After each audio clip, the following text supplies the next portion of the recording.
sering kak merasa kesepian karena toh merasa kak temanku menjauhi kak toh akhir-akhir ini, dan itu membuat saya sedih. Oh, saya mengerti. Bisa dibicarakan lebih rinci permasalahan tak? Kejadiannya itu Bu, tepatnya 3 minggu yang lalu. Di situ mulai kak merasa dijauhi sama teman-temanku. Tidak aja mak lagi pergi ke kantin, pergi nongkrong ataupun kerja tugas. Jadi ndak diajak mak. Jadi bagaimana perasaan tak tentang perubahan ini? Ya pasti merasa sedih tuh Bu. Terluka kak juga karena kayak temanku sekali ini tuh dekat sekali kak sama, baru merasa dijauhi kak, baru ndak aku tahu ini apa salahku. Pertama-tama tuh mau kak tahu perasaan tak apakah valid atau tidak. Jadi ayo coba pahami situasinya. Apakah ada gagasan tak tentang mengapa teman-teman tak menjauhi? Sebenarnya tuh ndak yakin kak Bu, ndak merasa aja ada salahku, atau mungkin dari mereka sendiri yang merasa yang buat kesalahan atau kayak gimana. Menggali kemungkinan tersebut adalah langkah awal yang baik. Apakah mau bicara sama teman-teman tak tentang perasaan tak atau bagaimana? Takut kak, semakin najauhi kak tuh kalau aku sampaikan ini perasaanku. Wajar berbicara secara terbuka, bisa buka pintu pemahaman dan perbaikan hubungan. Jadi saya dukung kalau mau pilih berbicara secara terbuka sama teman-teman Pak. Iya, terima kasih Bu. Nanti ku coba. Berharap kak toh bisa baik-baik saja dan semuanya bisa jadi lebih baik. Iya, semoga bisa baikan sama teman tak. Jadi kalau ada cerita tak bisa datang ke sini, jangan sungkan-sungkan. Iya, makasih Bu. Iya. Assalamualaikum Bu. Waalaikumsalam Nak Dinda. Apa kabarnya? Alhamdulillah Bu, baik. Jadi alasan Nak Dinda datang ke ruangan Ibu apa?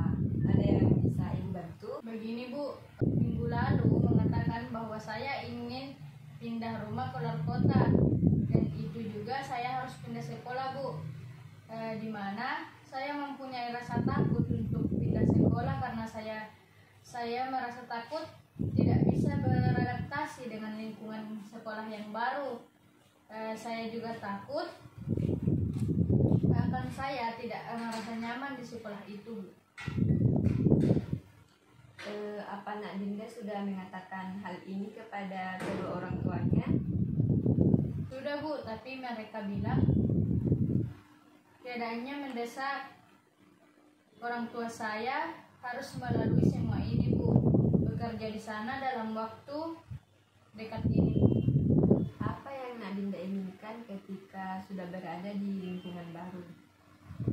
Saya ingin diterima oleh teman-teman saya di sekolah baru itu, dan guru-gurunya baik pula. Saya takut teman-teman saya tidak menerima saya, dan guru-gurunya juga takutnya saya tidak cocok dengan gurunya Bu. Waktu pertama kali Nak Dinda di sini, Nak Dinda tidak langsung akrab kan dengan teman-temannya, tapi pada akhirnya Nak Dinda bisa beradaptasi dengan baik. Bagaimana dulu Nak Dinda bisa menyesuaikan diri dengan lingkungannya? Begini Bu, dulu itu saya memberanikan diri untuk memperkenalkan diri kepada teman-teman.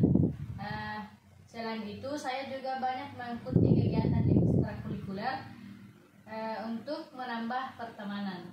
Nah, kalau begitu Nak Dinda bisa menerapkan hal-hal tersebut yang dulu dilakukan di sekolah yang baru. Oh gitu ya Bu. Sepanjang pengamatan Ibu di kelas, Nak Dinda ini supel dalam pergaulan dan aktif di kegiatan di sekolah. Lalu, apakah yang membuat Nak Dinda tertekan untuk beradaptasi di sekolah baru nanti? Soalnya ibu, ini sekolah baru. Saya takut tidak sesuai dengan harapan saya, Bu. Saya takut itu di luar zona nyaman saya, Bu. Jika kita membuat skala 1 sampai 5, kira-kira seberapa mampu Nak Dinda beradaptasi dengan lingkungan baru itu? Kalau itu, Bu, 3, Bu.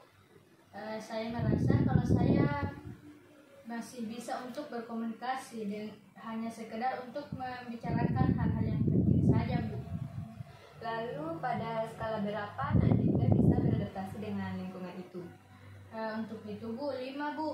Pada kondisi yang seperti itu, saya bisa beradaptasi dengan teman-teman baru saya dan saya bisa mengikuti kegiatan-kegiatan di sekolah baru saya, Bu. Tapi, Bu, untuk saat ini saya memang merasa dipaksa untuk pindah, Bu. Itu untuk saat ini. Kemudian apakah ada kemungkinan keputusan perasaan terpaksa itu berubah? Pelan-pelan saya ikhlas, Bu, insya Allah.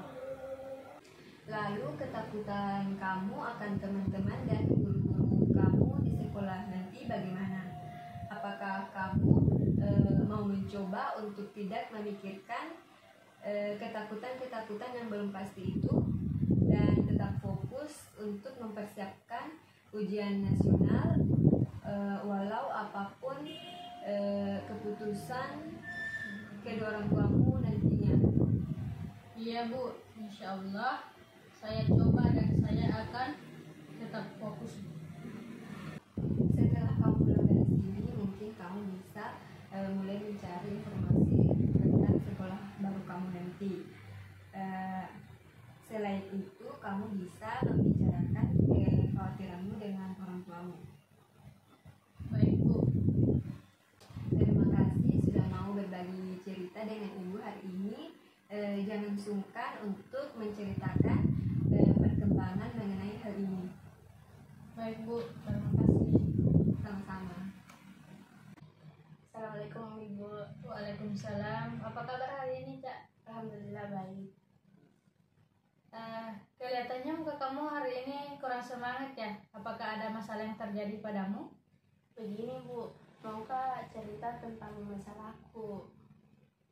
Baiklah, silahkan menceritakan. Sebelum menceritakan, saya butuh waktu berapa menit untuk melaksanakan konseling ini.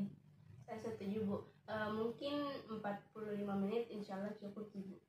Baiklah, Cak, silahkan menceritakan masalahmu.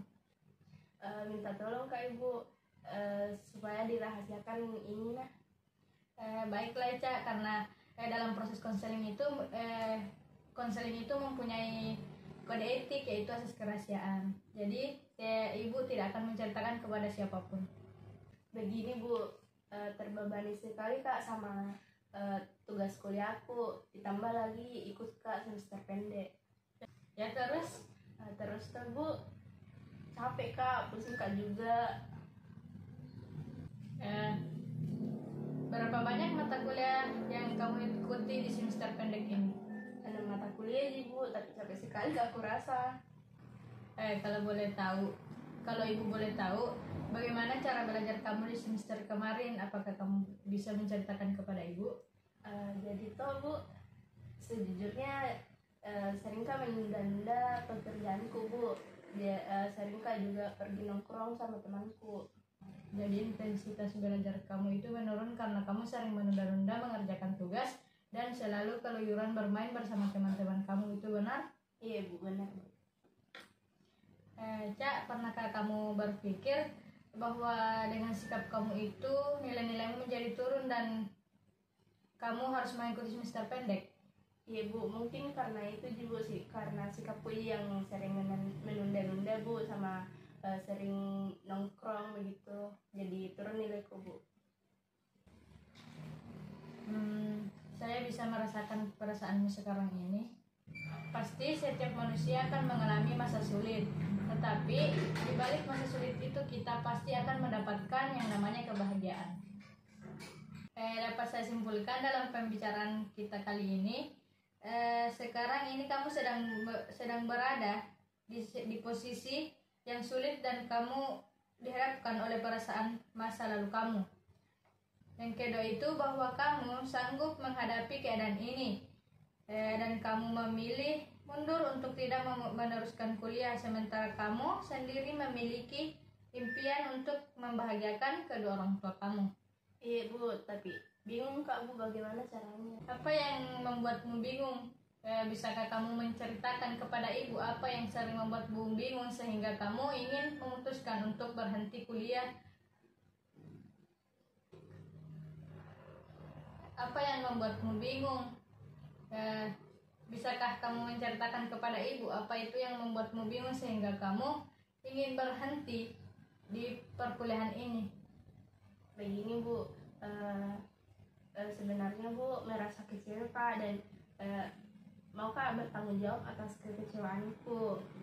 Merasa Kak nilaiku semakin rendah dan harus Kak bertanggung jawab atas nilai yang rendah itu. Merasa Kak juga Bu intensitas belajarku semakin rendah ya Bu, dan harus Kak juga bertanggung jawab atas hal itu. Apakah hanya itu saja yang membuatmu bingung? Iya Bu, hanya itu. Mungkin kedepannya mau Kak introspeksi diri Bu terhadap permasalahanku, dan sadar Kak Bu bahwa penurunan nilai-nilaiku dan keikutsertaanku pada kuliah semester pendek disebabkan karena suka Kak menunda pekerjaan Bu dan membuang-buang waktu. Mulai sekarang Bu harus Kak bisa membagi waktu antara belajar dan bermain Bu. Saya juga harus menghilangkan kebiasaan yang suka menunda pekerjaanku Bu. Baiklah, itu merupakan solusi yang sangat baik bagi diri kamu. Dan fokuslah dengan apa yang ada pada saat ini. Jangan berlarut-larut menyesali semua perbuatan kamu itu. Baiklah Bu. Baiklah, kalau seperti itu konseling hari ini Bu akhiri. Jika masih ada yang ingin diceritakan, jangan sungkan untuk kembali ke ruangan Ibu. Iya, terima kasih Ibu. Merasa lega Kak juga sudah cerita ke Ibu. Tapi Ibu, Assalamualaikum. Baik, di sini saya akan merefleksikan diri saya sebagai konselor, di mana dalam merespon isi, saya sudah merespon pernyataan konseli berdasarkan urutan kepentingan secara kronologis. Saya juga merespon pernyataan konseli berdasarkan sebab akibat dan memfasilitasi konseli untuk mengeksplorasi isi pembicaraan. Selanjutnya yaitu merespon perasaan. Dalam hal ini, saya sudah cukup baik merespon perasaan permukaan yang diungkapkan oleh konseli dan merespon perasaan terselubung di balik pernyataan yang diungkapkan oleh konseli. Serta saya cukup baik dalam merespon perasaan yang diungkapkan melalui pengalaman konseli. Saya juga cukup baik dalam merespon perasaan yang diungkapkan melalui pikiran konseli. Yang terakhir yaitu merespon makna. Dalam hal ini, saya sudah cukup baik memberikan respon terhadap pikiran yang diungkapkan oleh konseli. Saya juga memberikan respon terhadap argumentasi logis yang dikemukakan oleh konseli. Saya juga cukup baik dalam memberikan respon terhadap argumentasi tidak logis yang diungkapkan oleh konseli. Perkenalkan, nama saya Khairunisa sebagai observer, yang dimana saya akan merefleksikan Mewarni sebagai konselor. Yang pertama adalah merespon isi. Dalam hal ini, Mewarni sudah berhasil dan mampu dalam merespon pertanyaan konseli berdasarkan urutan kepentingan secara kronologis dan merespon pertanyaan konseli berdasarkan sebab akibat dari masalah yang telah dijelaskan oleh konseli. Nah, untuk memfasilitasi konseli dalam mengeksplorasi isi pembicaraan, mewarni sudah berhasil dalam mengeksplorasi isi pembicaraan tersebut. Yang kedua adalah merespon perasaan. Dalam hal ini, mewarni sudah cukup berhasil untuk merespon perasaan permukaan yang telah diungkapkan oleh konseli dan sudah cukup bisa merespon perasaan-perasaan yang terselubung di balik pertanyaan yang sudah dikemukakan oleh konseli. Nah, mewarni juga dapat merespon dan cukup mengerti mengenai perasaan yang telah diungkapkan konseli melalui pengalamannya, serta sudah bisa untuk merespon perasaan yang telah diungkapkan melalui pikiran konseli. Yang ketiga adalah merespon makna. Dalam hal ini, mewarni sudah cukup berhasil untuk merespon terhadap pikiran-pikiran yang diungkapkan oleh konseli. Mewarni juga sudah bisa merespon terhadap argumentasi yang logis yang telah dikemukakan konseli, serta sudah berhasil dan cukup mampu dalam memberikan respon terhadap argumentasi yang tidak logis yang dikemukakan oleh konseli.